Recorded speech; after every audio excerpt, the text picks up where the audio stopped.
a 14, so it's not terrible, live. But well, I just battery's getting stupid on me. I have an old iPhone 6S that I use as just a camera.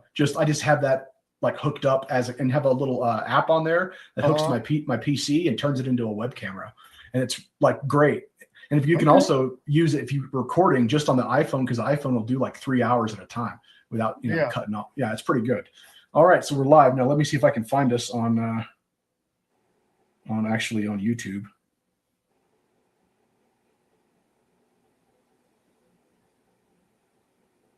Okay.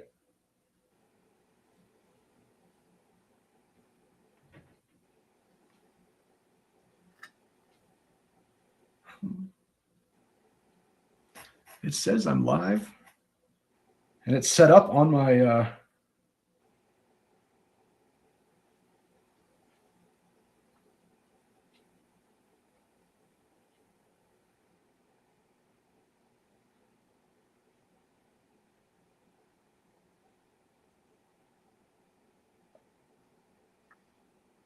okay. I see it under my live tab, but I don't see. I click on it, nothing happens. Let me try something here. If I get a double audio feedback or something, I'll just turn it off. I'll stop it. But let me see if I can pull this up and verify we're actually on YouTube. Because I saw the sign that said that we were live. Yeah, it says we're live, and I do see where it's like scheduled, Mm-hmm. But when I click on it on my phone on my YouTube, I don't know if just because I'm in my own channel, it won't show it to me. So let me look here.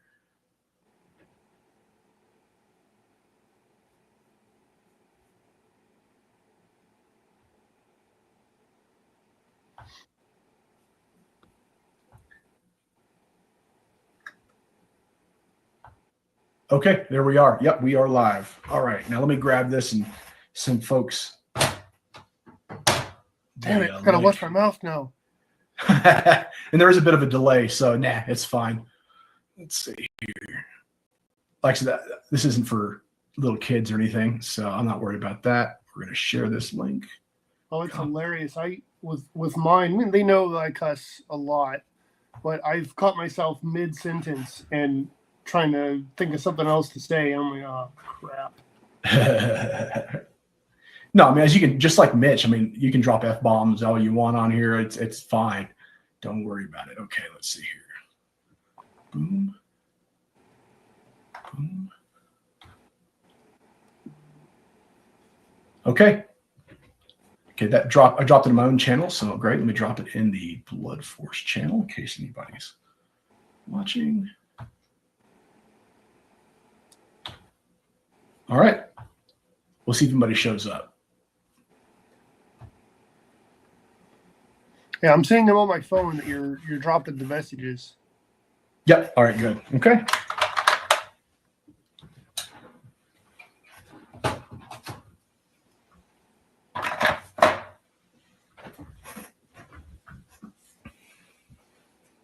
Yeah, I saw that video of that Greg Capullo video that I was talking about yesterday in the Discord.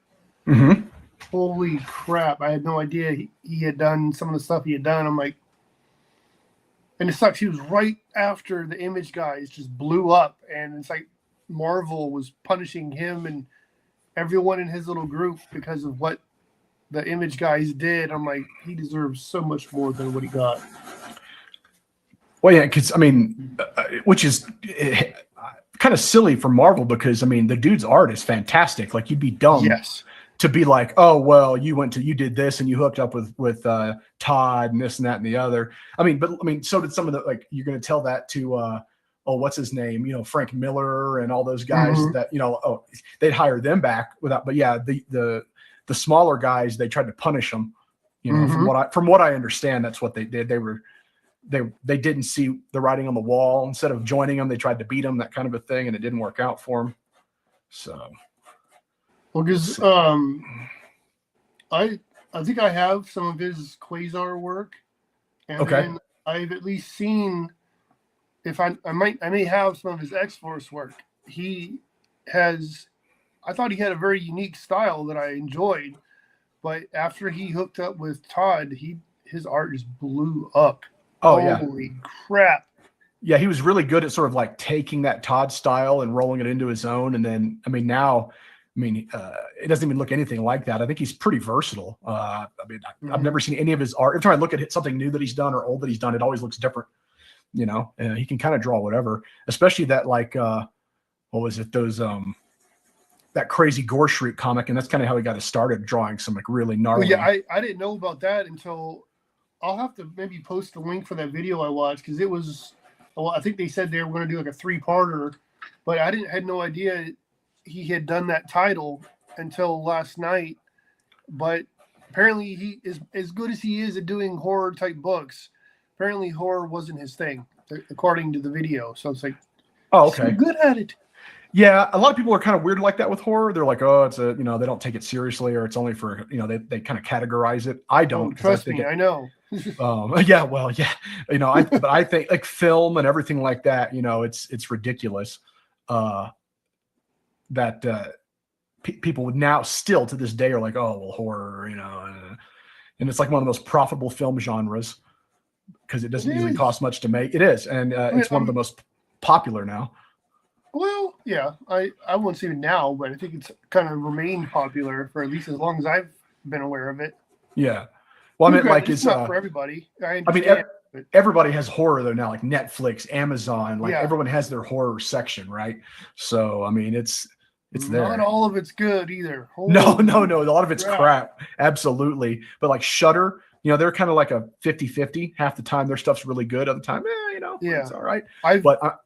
I've seen it on our, I guess, one of the apps that was available on our TV, but apparently we had to pay for it on top of other apps that we already had. So okay.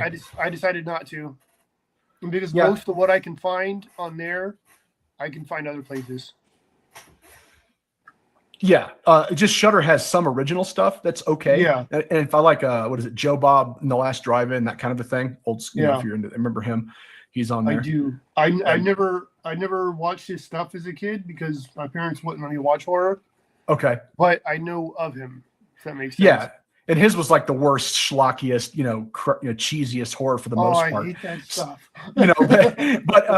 It's now he has access to Shudder's like catalog, and so he can. I think he did Friday the 13th, and he's doing some, foreign horror, animated. He's got access to everything now. It's not just the worst stuff. So. I look at horror kind of like how I like my heavy metal. I like it from all over the place. Oh yeah, I like any kind of horror, from schlock to gore to like weird psychological. What was it? I can't remember the name of it right now, but I believe it was a French horror film, and it was one of those ones where it's like, who the hell is doing all this horrendous stuff? And it turns out it was 2 females. One was the victim, and the other one was obsessed with her, but you didn't know who the killer was until the absolute very end of the movie. Oh yeah, it's like right before the credits. Oh yeah, it's the main. She's got blonde lady with short hair. Yeah, short blonde lady, and you think it's a serial killer driving this weird truck. Oh man, yeah, she has this big circular saw thing. I can't remember the name of it, but I know exactly what you're talking about. Some grungy, gnarly looking serial killer guy, and it turns out it was that blonde lady the whole time. Yeah, and she was like a split personality or something. Yep. Oh yeah. Yeah. So. Man, what is that? Holy shit. It's something to do with sound or like not a headache or I can't remember, but that's a pretty known. Well, yeah, horror now. Horror community, yeah. Man, what is that? I've seen some of the some of the Norse countries. They do some interesting horror movies as well. Oh yeah. Oh, absolutely. Was it The Ritual? Have you seen that one? I've seen so many horror movies that they all kind of blend together now. It's Scandinavian, where this group of guys go back because one of their friends died, and they're like doing a little kind of a thing, and they go on a hike, and it just goes. They wind up in this cabin, and they find this like altar, and it just goes crazy from there. I won't spoil it for you if you haven't seen it. It's pretty amazing.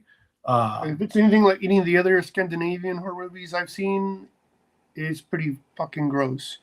Yeah, it's it's very like the creature, the demon creature thing is pretty amazing design. Yeah, so if you haven't seen The Ritual, check it out. It's a slow burner at first, and then once it gets going, it's like it gets crazier and crazier. So French horror, oh man. I'm a big fan of rock music and especially heavy metal. I like it from all over the place. Canadian stuff. I've got European metal that I like to listen to. And oh, cool. For me, horror movies just go kind of hand in hand with that genre of music. And then you have all the crazy subgenres that I don't necessarily want to get into because there's so damn many of them. Like I said, I know exactly what you're talking about. I listened to a lot of black metal back in the day, and Viking metal, death, all that. So I listened to tons of, not tons, but lots of different kinds. I had my metal phase. I still do every now and then, but that's all I listened to for a while. And and a lot of it was Scandinavian, or most of it was Scandinavian actually. I said I've been to Sweden and Finland years ago, and it was pretty cool. And and their movies now, not even horror, but just their film industry, like they make some pretty good movies now. But I think I've seen some of their comedies and stuff on Netflix. It's like I like it because they tend to use the same people in different projects. What was it? There was a Viking show, like a Viking comedy, that was on, I want to say Netflix, and a lot of the same characters are in different shows that I've seen in other places. I'm like, that's awesome. Yeah, I think I've seen one partial episode of that one. It's pretty funny. Yeah, where they kill some guy's dad because they thought he was like cursed or something like that. Or anyway, yeah. I think there's only like 2 or 3 seasons, but some of the actors though, several of them were in like different shows. What was that one that there was another show that I want to say Gus Van Sant had done. He used to be one of I believe the guitarist for Bruce Springsteen. Van Sant. Okay, that sounds familiar. Yep. Yeah, and he had his own TV show that ran for, I want to say, 5 years or so, where his character had gone over to Scandinavia somewhere. But a lot of the actors in there were in the Viking show that I was telling you about. Okay. It was one of my first comic projects was had to do with Vikings, so that set me off on a tangent on Viking culture.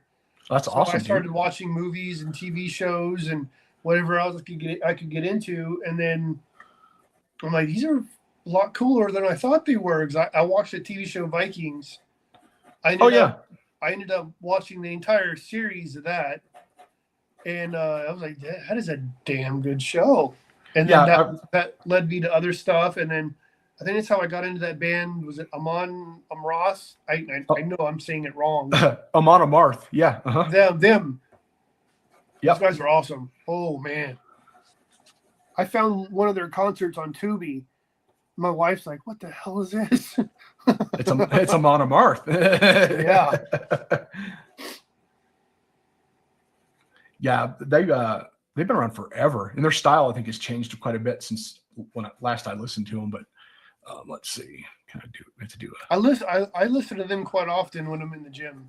So I find that that's perfect. Music helps motivate me.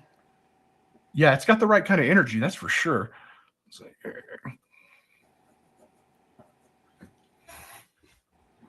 okay, we got done in that one.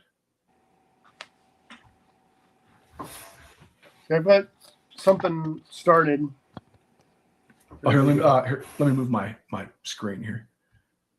Okay. Oh, heck yeah. What I really like about your art, man, you've got great, like, you always do really large expressive eyes. You have great, like, there's a lot of expression. Some of the guys, they're technical, they're great, but man, all their faces are the same. You know what I mean? And I noticed that's the first thing I noticed about yours was your characters' faces. And of course, everyone's in like a crazy twisted pose, but in that 190s comic you did. But your faces are great. Like there's all kinds, like your eyes drawn directly to them, and that's a lot of people don't do that. They have like the same face, and you don't fall into that problem. So yeah, as much as I absolutely love Michael Turner's artwork, but at the same time, as much as I love his work, I hated that all the women looked the same. They were all built the same. The only difference is what they were wearing and like their hair. Yeah, they had different costumes. Bad thing to say about him, but it's beautiful.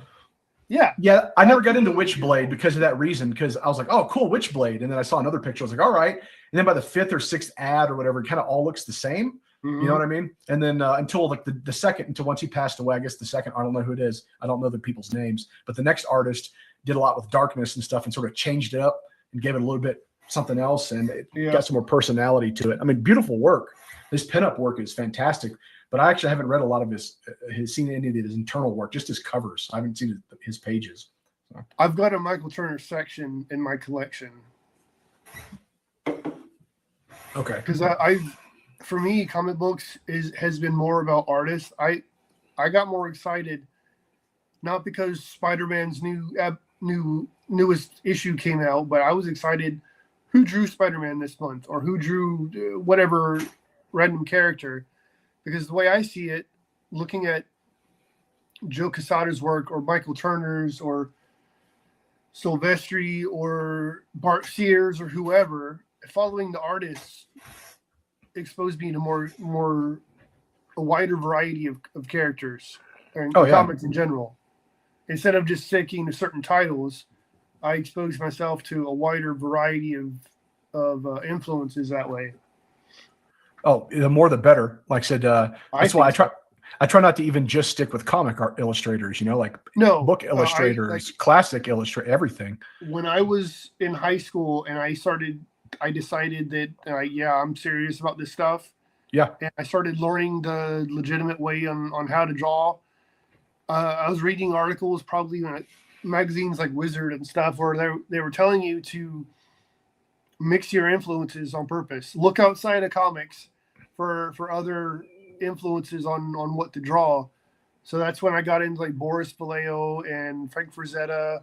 Oh yeah. Julie Bell, I believe her name was. Yeah, that's Boris's wife. Yeah, the filing cabinet that's over my right ear. Yeah. The gray one. I have a shelf with just art books on it. Because I have a section of my personal library is like various drawing books. And then I have a section of different art books that, like, if I'm looking for ideas, maybe a pose, maybe a lighting that I can't figure out on my own. I've got outside inspiration besides the thousands of comics that I have. Yeah. Well, and in my old age, I'm a collector, so I've gotten picky. Like I try not to touch my comics more than, some I'll read no matter what, but some of them I have, like, I don't want to put my fingers on them. So I've gotten really good at like Googling stuff, or like I said, I've got a bunch of art books or graphic novels. I don't mind looking through those, because I don't care about the condition or getting fingerprints or, food on them or whatever. But yeah, like I said, I have been known to buy copies just so I can have one to read.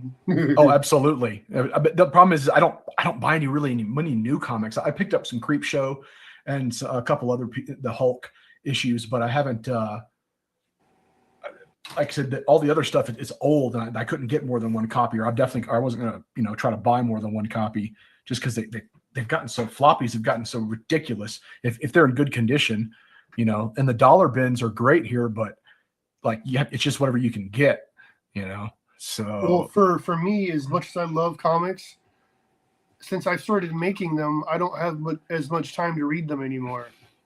But one of the few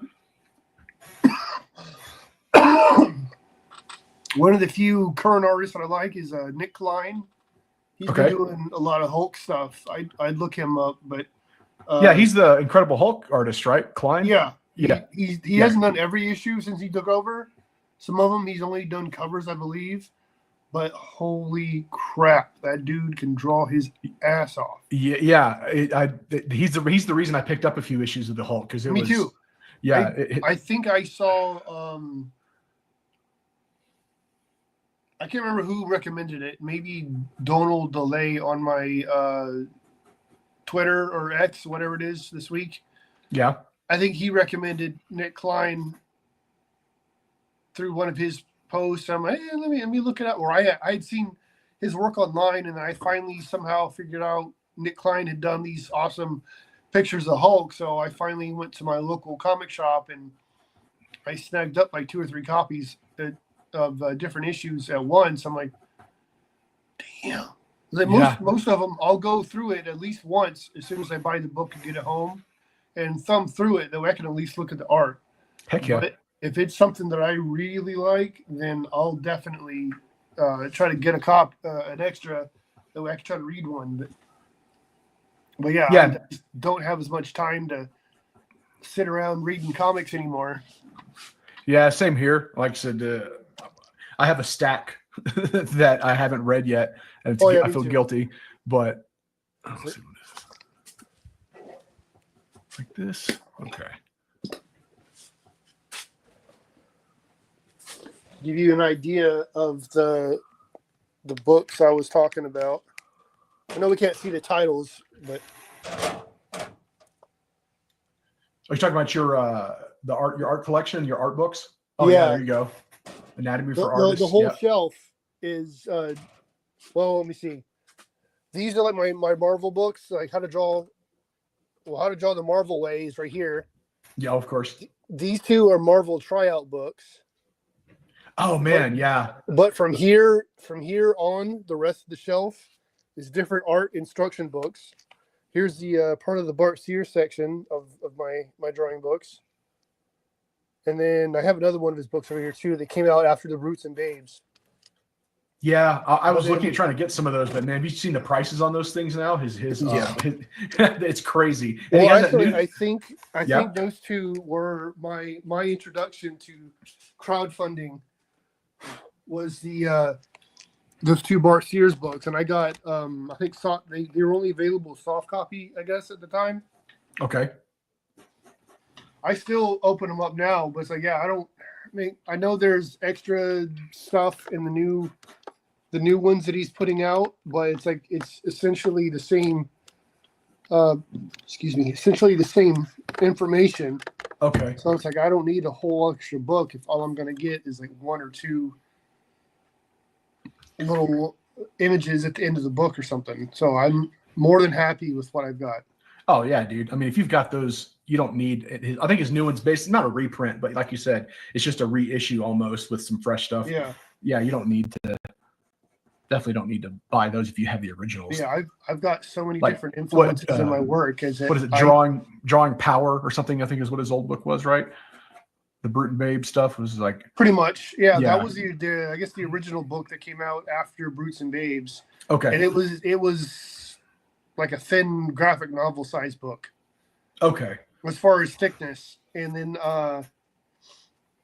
you had all the Ominous Press stuff that came out a few years ago, and then that kind of led to him doing the two books that I just showed you over there.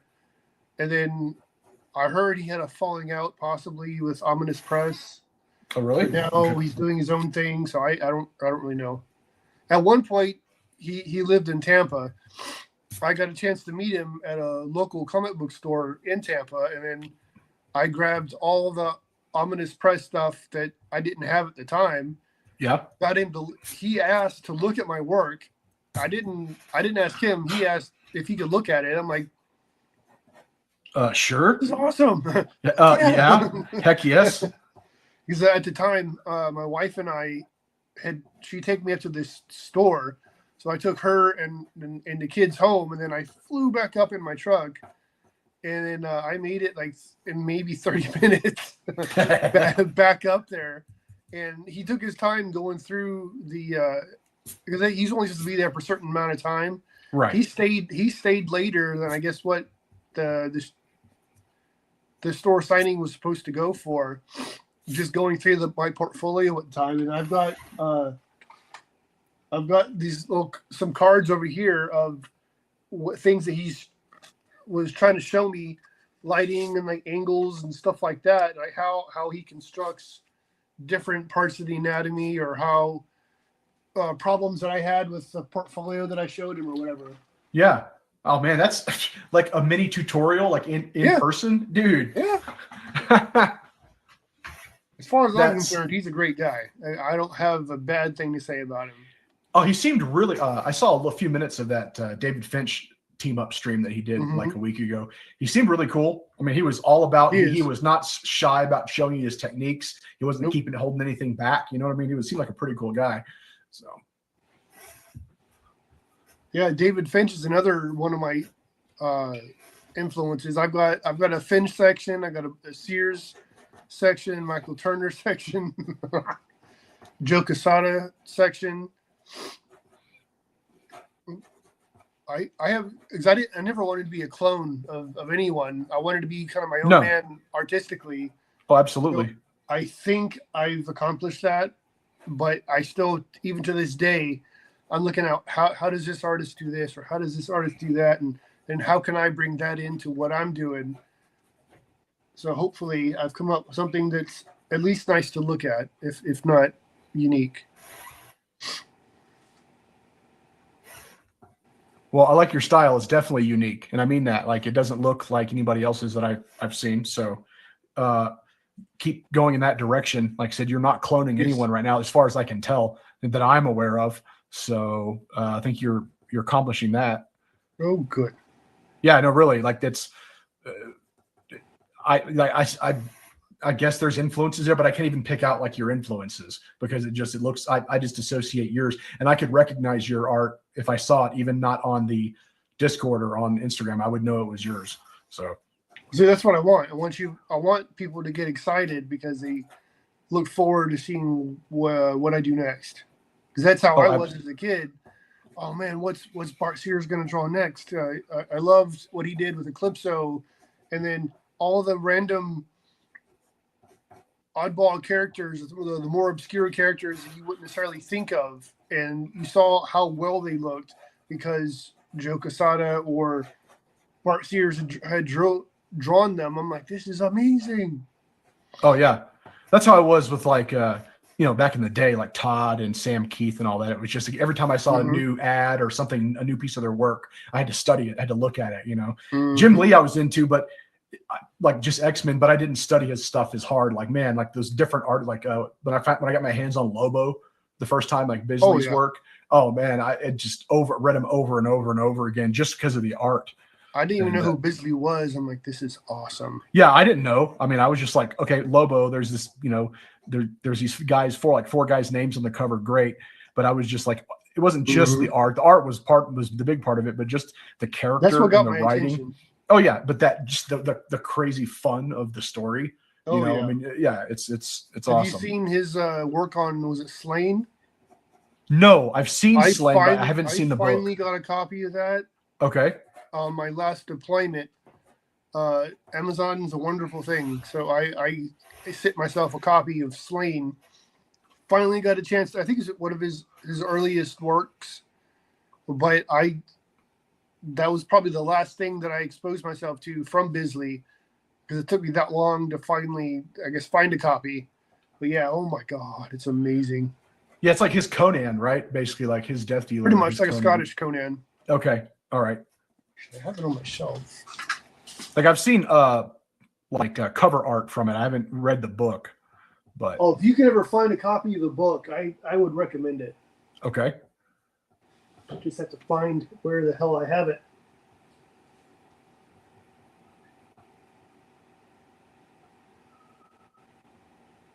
Aha.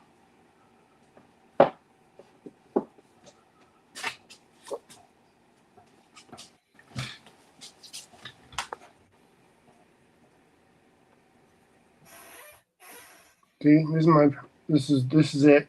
Yeah. Okay. Yep. And I think Glenn. Well, no, that's Bisley on the back too. I thought that was Glenn Fabre there for a second because he's done some stuff and it's fairly similar art. Yeah. But yeah, every page in here, it's like I tried to study every one and like, how the hell did he pull this off? He's just one of those guys that has that. I'm sure he's got his influences, but he just took it and made it look like nothing else. Mm-hmm. You know what I mean? Just his like exaggerations, his detail, his little trademarks, what he's known for. Yes, there weren't many people working like this in the industry I believe this came out in the late 80s. Okay. Mid to late 80s. They were fantasy artists, of course, like Frazetta and oh yeah. Corbin, I think, is one of his big influences, right? Yes. He was around. I think he's British too, isn't he? I guess I don't know. I don't know. But yeah, Vallejo was an established artist at the time. So I mean, he definitely brought his influences from that and put it into comics. But holy crap, I love getting excited about an artist's individual style. I really don't see a whole lot of that in mainstream comics that much anymore. No, a lot of it's really pretty and it's slick. You know what I mean? Yes. It's and it looks great colored. It really does.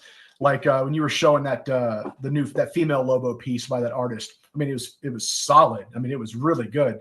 But again, I don't know if it's going to stand out in my mind. You know, the style or anything like that. So I don't know how I will remember it. Well, a lot of the individual, but a lot of the technical aspects were there for the mainstream comics. And I'm not going to call them out. If someone wants to read those, by all means, go ahead, knock yourself out. Oh, hey Lee. There's enough in there for comic books for just about anybody now. But me personally, I can't tell most of the artists from the other because they look so similar now. Yeah, it's just, and it's, I mean, golly, they have to have 50 covers and they have to have 50 titles. And I mean, they just crank that stuff out and it's got to be done in 3 weeks, you know, that kind of a thing. How many different Batman stories can you do at once?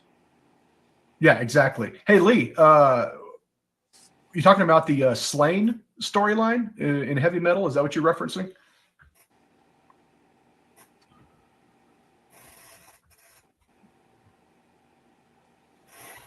I don't know if he's still there. I might have missed him, but Lee jumped in and on the chat on us real quick. That's cool. Oh, there he is. Okay. Yeah, Heavy Metal. What do I remember about Heavy Metal? Well, that was actually when I first started looking away from like regular superhero comics. Heavy Metal was what I came across. Oh yeah, I love it. At one point I had a huge stack of Heavy Metal magazines right there with all my comic books and stuff. Well, they're getting as valuable as comics now. You try to buy back issues and they're expensive. I probably should have. I don't know if I have all the ones that I used to, but I know I still have some of them. Yeah. Like Heavy Metal is one of those things I wouldn't care if it was in good condition as long as I could see all the art and you know what I mean? Yeah. Yeah, it exposed me to artists like Az Perry and Milo Banera. Who else? It was somebody else. Alex Horley. A lot of his work reminded me of Bisley, and that's what initially drew me to his work. I'm like, this is fucking awesome. Yeah. Oh man, Alex Horley. What is he? He's done. I know he's done a bunch of like stand-in for Busy, like Judge Dredd in 2000, and he's done so much at this point. I can't think of anything specific. He's done. Yeah. He had like a short-lived book or maybe a miniseries with Image called Sharky. Okay. That looked a lot like Bisley had done, and then I believe he's done stuff for like the big two, maybe. But I know most of his stuff has been heavy metal type work. And then for a while, there was a guy named, I want to say James Ryman, I believe. He was another one that his individual style was just like, this is amazing. Okay. Yes, I don't know him. But Heavy Metal, what I remember mostly, besides a few of the stories and just how awesome all the art was all the crazy like European art you'd see in the ads for like the erotic comics. Some of those, even though it was an erotic comic, those artists were incredible, like the figure drawing and the painting technique. And it would just be in some little smutty, like, you know, Emmanuel-esque like fantasy witch, you know, smut comic, but like the art was incredible. And always just my young brain, I was always wondered like, what's going on over in Europe? Like, what kind of comic books do they have over there? We're not getting that. That's why I like Milo Manera so much. I have some of his books on my shelf because yes, the subject matter is not necessarily for public consumption. But it is amazing to look at if you're mature enough to handle the subject matter. Yeah, I just remember plus, you know, the titles were always intriguing, like what's that story about? But yeah, it was so different than Heavy Metal because there was a lot of European or just world artists in there. It was so different than just your Marvel or your DC. Sir Pieri? His theme sounds familiar too. Lee's mentioned it in the chat. I guess I have to Google that one. I don't know. Let's see here. I remember his name. He's a good artist too. If you look up as Piri, AZPIRI, I believe, he has a very animated type style, but it's still so individual. It's like everything I could find of his. Actually, I think I have. I've even gotten some of those books that they would sell. They'd have like a theme of like, we have pirate women or fantasy women or stuff like that, and then different artists contribute to those. And I've got a stack of books like that too that you would only find if you read Heavy Metal magazine.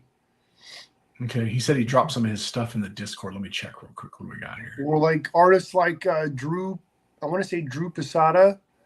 That's another one that you would only see in like heavy metal type stuff that you wouldn't be exposed to unless you were open-minded enough to read outside of superhero comics. Oh yeah. And I just remember, like, when I was back in the day collecting comics young, I only had access to like a couple of comic stores, and one was in a really small town. Luckily, it was attached to a military base, but it still had some good stuff. But it was all 99% of it was Marvel, DC stuff. Yeah. And this other store in a bigger city in Baton Rouge, I got exposed to a little bit broader range. Because I remember seeing Faust there, even though I didn't look at it. I didn't like the cover art. The art. But some of what you would see inside, I was like, well, see, to me, it was like, I guess, I'm not even still looking at them now, I don't like Tim Vigil's covers for Faust. Like, they look kind of cheesy. But when you look inside those books, like, which I never did back then because I never got past the covers. I was like, who's this guy with the suit and the claws? But the art is amazing. Like, I have a completely different appreciation for it now than I did back then. But oddly enough, I kind of got into some of his, like, sort of not ripoffs, but I guess the people who did, like, what's his name? Everett Hartsoe, like when he dropped Razor back in the 90s. Oh, yeah. I remember. I've got some of them. I had Razor #1 signed because it was like the one of 300 or whatever, but that disappeared with all my other comic books. But that's, very Tim Vigil-esque, or, an homage to that kind of thing. Faust. This one's one of my favorites. Oh, dude, look at that. I mean, come on. Just, yeah, I know. Yeah, do the whole this Wayne's was the World. artist I was telling you about, the Piri. Purely, uniquely his own style. Oh, that's rad. It is. I another one I would recommend, but probably only read it at your house. No. I have a few Luis Royo books. I've got a couple of his books as well. Yeah, he similar. Not YouTube appropriate, but subject matter is similar. All right, let's see if I can do some inking here without messing it up too bad.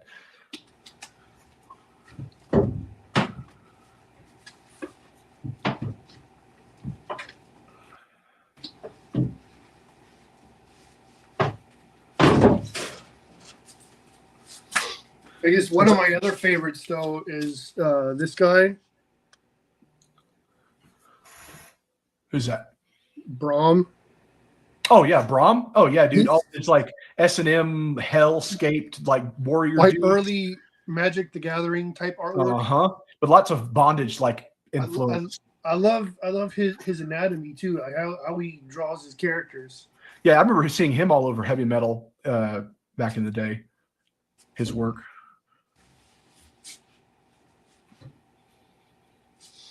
This is going to be tough since I can't spin the paper, but we're going to go for it anyway. And one of my favorites was an artist called Mitch Bird. He had done some of the early Black Star comics for DC, and then he had done some of the Guy Gardner stuff. But he worked for Heavy Metal for a while and contributed to some of those books I was telling you about. But his thing was he liked drawing thick women. Okay, nothing wrong with that. And that's it. Forgotten Realms. Ways. Lee dropped it. Yeah, Forgotten Realms is where I remember seeing Brahms. Normally, you'd see something in Heavy Metal. They'd be voluptuous, doing all sorts of wonderful things. But Mitch Bird, his women were really thick, and he even put out a few drawing books. I snatched him up just because he drew it. Initially, I didn't care what was in the book. I just wanted it because of his art, and I actually read the book. Because after he did that, he went on to be a storyboard artist, worked in movies and stuff like that. But it's like me, since he has such a unique style, it's like I was fascinated. Oh yeah, man! Hats off to any of those guys in the '90s that went and worked in Hollywood and made some money when they, when the comic books kind of tanked. I don't hold it against them at all.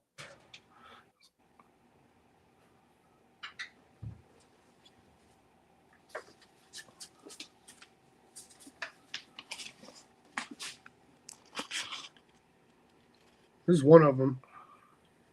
What do we got there?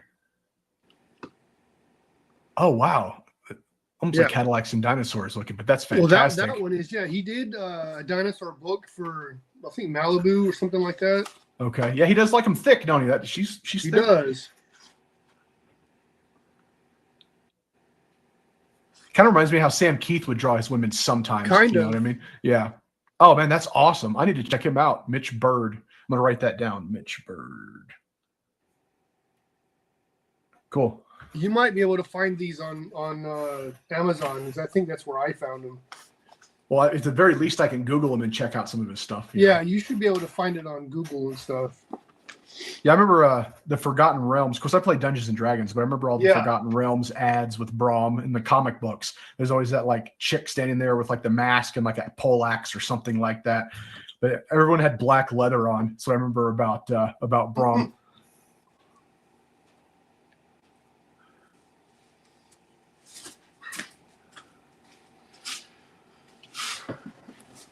But yeah, as far as I'm concerned, heavy metal is awesome. I have no complaints because it exposed me to so many new things. Well, if you've been following them on Instagram, they've got a Kickstarter going, or they did. They're coming back, and they're looking for artists. They've got artist calls going out on Instagram. So if they're your jam, dude, you should check them out.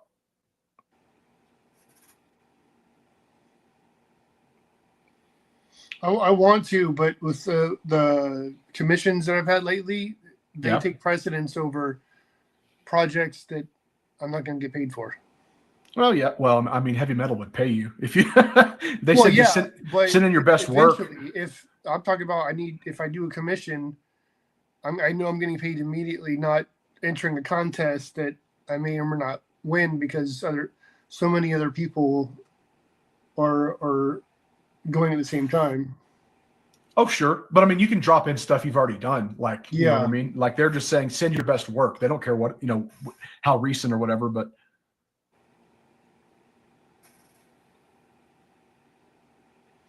I think it would be awesome that if I could ever get my work into heavy metal.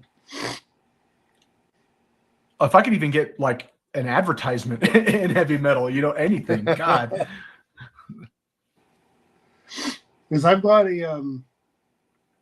one of my mini projects, it's at the back of my head somewhere, I think would be cool for heavy metal, just because I could get away with more if I published it through them rather than try to go to like mainstream comics or even Image. Because it's kind of like the female version of The Crow. Because I saw it when it first came out, absolutely fell in love with the movie. And I'm like, I want to create my own version of it. So I did, but mine was a woman. Okay. And then somehow I morphed that into an angel of sorts. Okay. Not necessarily the ones you would see in a church painting or something. But still, she had wings. She was like maybe an angel of vengeance kind of thing. Yeah. But still, it had the gothic look and the theme, the clothes, the color schemes and stuff like that. But heavy metal would be more likely to publish it because it wasn't necessarily superhero stuff, rather than try to go through the big three and have them be like, nah, it's not our thing. Oh yeah, no. I mean, they they don't really publish the coolest. They publish some great comics, but they don't really have the coolest comics. I mean, was it Dark Horse? Even though they're one of the big, like that's the third biggest one. Like they had way more interesting art and stories, you know. But yeah, you'd have to go kind of indie or outlaw or whatever, which is I mean probably quote unquote cooler anyway. But I don't know about the money or whatever, but. If you just want to see your stuff, I know if you just want to see your stuff, like especially your early projects, just get them done, get them out there. Lee, I don't know who's publishing the new. If Eastman's still involved at all, I haven't checked that out. I don't think so. Don't quote me, but I don't think so. Yeah, I don't think so either. But you have to just go on their Instagram, Lee, and then go to the or check out their Kickstarter to see who's putting that on because I don't know. And so I want to say I thought Eastman kind of sold it off. I thought so too, but again, I really don't know. I have not been keeping up with his stuff. I mean, his turtle stuff. He's all back into the turtles right now. So, well, yeah, that's a cash cow. He doesn't have to do anything anymore. And yeah, ever since Last Ronin sort of took off and made him popular again. Well, they've never not been popular as far as I can detect. The comic books. I mean, the comics. Not even every 10 years. Every 5 to 10 years, there's some new version of Ninja Turtles that come out. Right.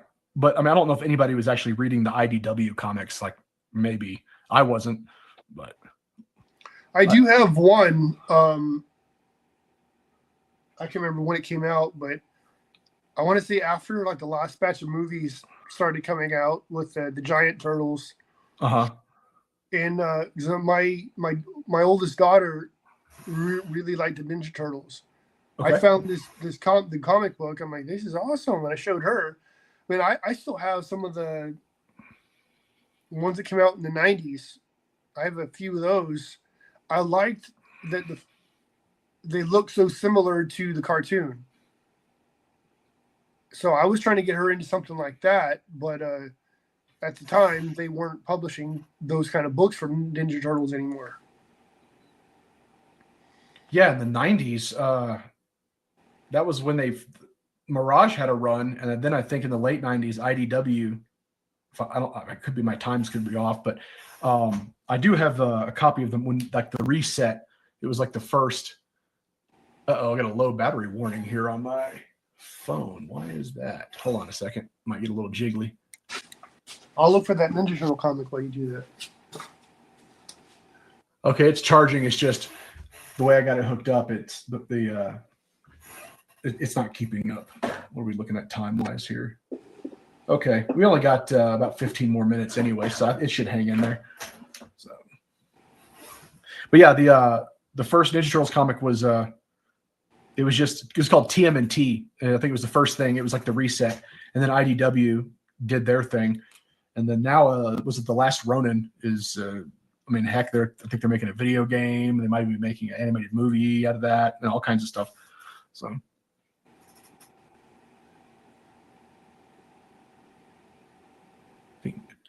Julie Strain, is that what we're talking about, Lee? She was awesome. Yeah, but he was saying, I think Julie dying kind of took it out of him. Maybe so. I didn't know how involved she was. I mean, I know she was like one of the muses and models for. A bunch of their work and stuff, but like, I don't know what she had to do with the comic or with the magazine. But yeah, I remember old Julie Strain. I've even seen one of her movies. I wouldn't.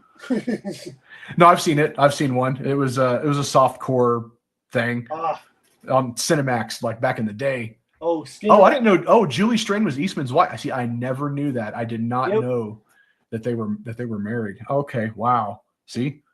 Did not know that. I don't really know much about Eastman and Laird besides, their Ninja Turtles work. Yeah, outside of the Ninja Turtles, and I know that I think Eastman bought the rights to heavy metal. Sure. And then I through the magazine, I found out that Julie Strain and he were married for a while. Then I think they were still amicable after they divorced. I don't know. This is that one I told you about that I grabbed. What's that? Yeah. Yep.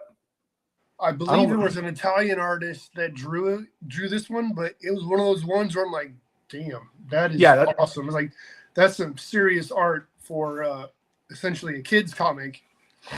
Yeah, but it kind of got his own take on it, different head shape. You know, it's really dynamic. It did. That's what I liked about it. It wasn't necessarily a kid's comic anymore, but it was still interesting.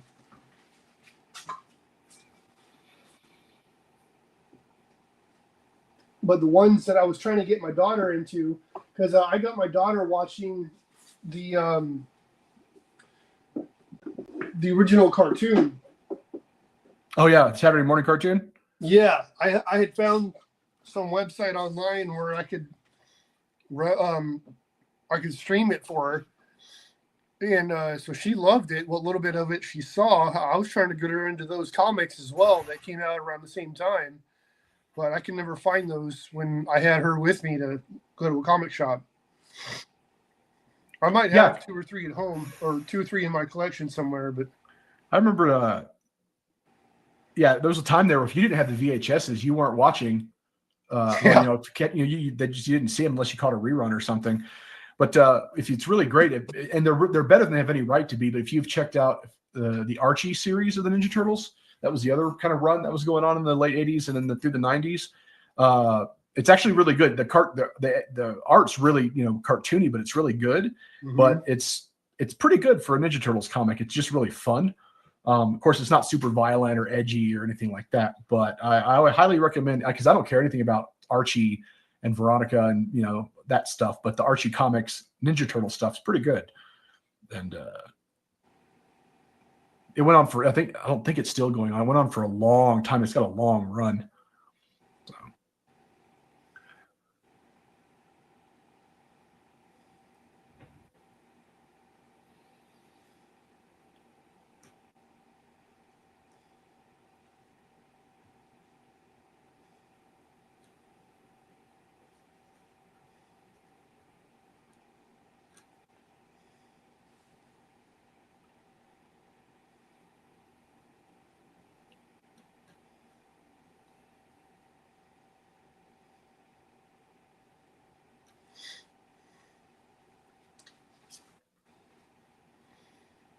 I do apologize if I lose. If you guys lose me, I don't know how much battery I got left in this thing. I have to come up with a new set. I got to come up with a new setup for my camera, because this iPhone it tries to charge, but the computer can't keep it charged because while it's being used as a camera, so it can't keep up. But I decided instead of a Christmas elf, this one's going to be some kind of a warrior, I guess. Okay. Is she a Christmas warrior? Could be. We'll see.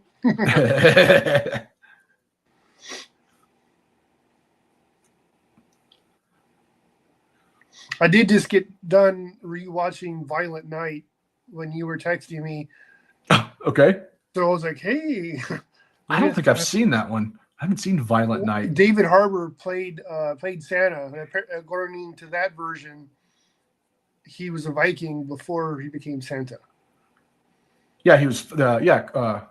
It has plenty of inappropriate humor, well choreographed fight scenes. John Leguizamo played the villain surprisingly well. It was like instead of your typical funny man that he normally plays, he was a legitimate threat. So like, there you go. Okay. And then the storyline itself for the main characters, I couldn't just dissect it. I was like, oh, that happened. Oh, damn. All right.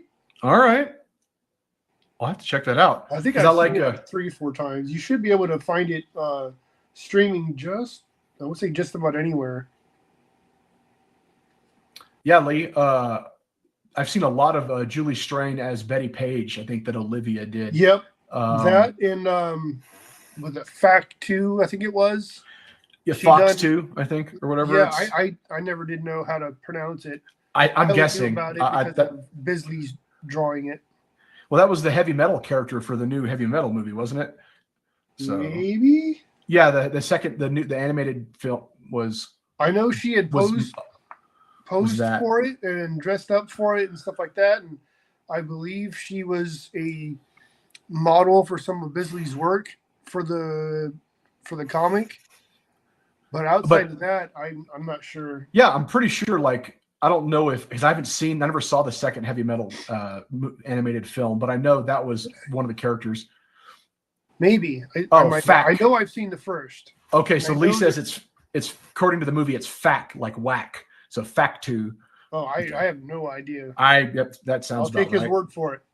Well, yeah, I figured in the movie they do it right. That was their movie, so yeah, that's about right. Fact 2. Okay. All right.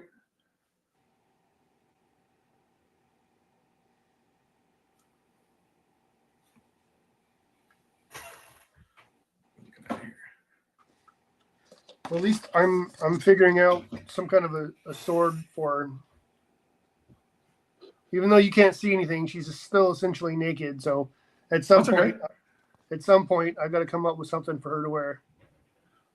I'm telling you, like Christmas elf, you could just paint that right on there. It would work. She could be a warrior nudist. That's what it is. That's the best kind of nudist, is the warrior nudist, right? He says Michael Ironside was the villain in the. Well, now I might have to check it out if he's in the Heavy Metal. He's such a good actor for playing despicable villains. Oh, Michael Ironside's fantastic. You always get your money's worth with him every time. Even Major Payne, I just wanted to hate his character. I forgot he was even in that movie because it was such a quotable film because of what the character Wayans played. I can't remember him being there. But yeah, old Ironside. And also, was it Starship Troopers? He was in that too. Mm-hmm. You know what to do. And then the wonderful Highlander 2 remake that no one wants to talk about. I thought now I'm sure maybe I've missed some, but I thought I've seen most of the Highlander. Was he in? I want to say he was the villain in the second movie. Okay. I only watched it because I was such a big Sean Connery fan. But I believe he was the villain in the second one. God, I haven't seen that movie in like probably 30 years. But I'm not going to say you need to rush out and watch it, but just that he was the villain in there. Well, he had a tough act to follow with the Kurgan. I mean, come on. So that's true. But my personal opinion, I just think they put all the effort into writing one, and they just tried to make money off the name with 2. Well, yeah. I mean, the TV show. I mean, it was what it was. So. It was a TV show. It was. It was definitely that. I remember it being on TV. Can't say that I watched it. I'm sure I did, just because at the time I don't know if there was much better on. I mean, really, It's true. And I was young, so it wasn't that bad. It wasn't as cool as the movie, but It wasn't that bad. It did have a Queen theme song, so I mean, it's hard to go wrong with that. Yeah, I mean, they knew that you had to have that to make it a Highlander. I still have some of their music on some of my playlists. Mr. Krabs, Mr. Krabs, the Kurgan, he's done all kinds of stuff, but he's also one of those actors you get what you pay for with that guy. He always delivers. What's his name? The actor that plays Mr. Krabs in the Kurgan. He was also in the Penguin. I would have known if you didn't say it. Let's see. Clancy Butler. No, yeah, Clancy Brown. And the lady that played Witchblade in the TV show that lasted like 5 minutes, she was Yancey Butler. So I get the two of them, their names mixed up. Yeah, was it Clancy Brown? Yeah, and also he was in Shawshank. Clancy Brown, that's what it was. Yeah. Something like that.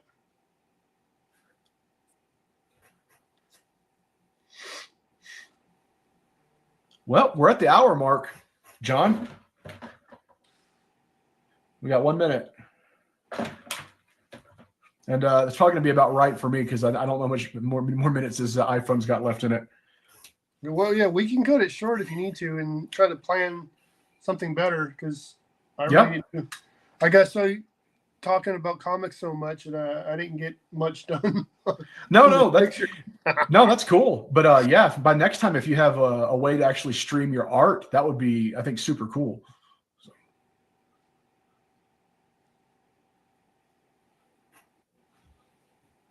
Like you need to get some kind of like a camera holder or something like that. Well, yeah, I've got it.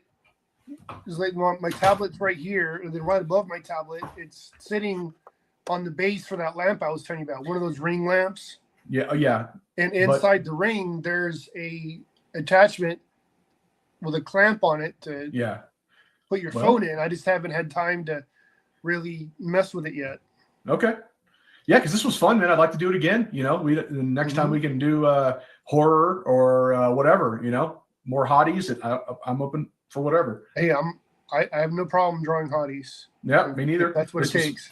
This was fun.